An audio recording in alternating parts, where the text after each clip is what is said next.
প্রিয় দর্শক মন্ডলী, আসসালামু আলাইকুম। আশা করি দেশ এবং দেশের বাইরে যেখানে যে অবস্থায় আছেন ভালো আছেন, সুস্থ আছেন। তো আমি এই মুহূর্তে দাঁড়িয়ে আছি সিরাজগঞ্জ জেলা তারাস থানা, তারাস পৌর আওতাধীন কহিত গ্রাম। আসাদ ভাই, ওই আসাদ ভাই মৃত, সে কিন্তু মারা গেছে। তো যাই হোক, ওনার একটা বাচ্চা আছে এখানে। তো এই অবস্থায় থাকে, ঘরের কারণে একদম লন্ডভন্ড হয়ে গিয়েছে এই ঘরটা। তো আমি আপনাদের দেখাবো যে এই বর্তমান এই বাড়ির কি পরিস্থিতি আর তারা কিভাবে কত কষ্ট করে এই বাড়ির ভিতরে থাকে। এমডি হাফিজ ব্লগে চোখ রাখুন এবং দেখতে থাকুন।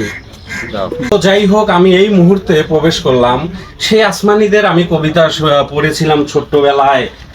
তো যাই হোক, আজকে সেই কবিতার আসমানি নয়, আজকে আমি বাস্তব যে আসমানি এখানে থাকে সেখানে এসেছি। এই যে দেখেন, বৃষ্টি পড়লেই যেখানে বৃষ্টির পানি সরাসরি বাসার ভিতরে পড়ে, এই যে চৌকি বা খাট দেখতে পাচ্ছেন এখানে কিন্তু থাকে। আর এই যে দেখেন, এগুলো কিন্তু ভেঙে চুরে গিয়েছে। এখন সে থাকবে কোথায়, খাবে কি? সেই বাপহারা মেয়েটা কিন্তু এখন এখানে আত্মনাদ করছে। সে কি করবে, দিশেহারা। আমি সকল বিত্তবানদের কাছে আমি অনুরোধ করি, এমডি হাফিজ ব্লগ তার পেটের জন্য নয়, আজ এই অসহায় বাচ্চাটির জন্য চাচ্ছে।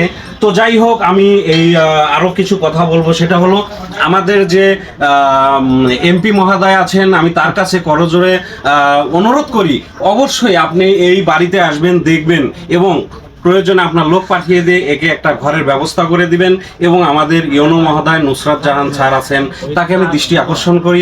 অবশ্যই এই যে বাবা মাহীন একটা বাচ্চা এখানে পড়ে আছে এই ভাঙ্গা ঘরে, এই যে দেখেন কি অবস্থা, বৃষ্টির পানি পড়ে, অনেক কষ্ট করে এখানে ঘুমায়। তো যাই হোক, আপনারা অবশ্যই বিবেক বিবেচনা করে দেখবেন এবং অতি দ্রুত এই অসহায় বাচ্চাটির পাশে এসে দাঁড়াবেন। সবাইকে অসংখ্য ধন্যবাদ। এই ভিডিওটি বেশি বেশি শেয়ার করবেন, অবশ্যই মানুষকে দেখার সুযোগ করে দিবেন। এমডি হাফিজ ব্লগের তরফ থেকে সবাইকে জানাই আন্তরিক শুভেচ্ছা এবং অভিনন্দন। আসসালামু আলাইকুম।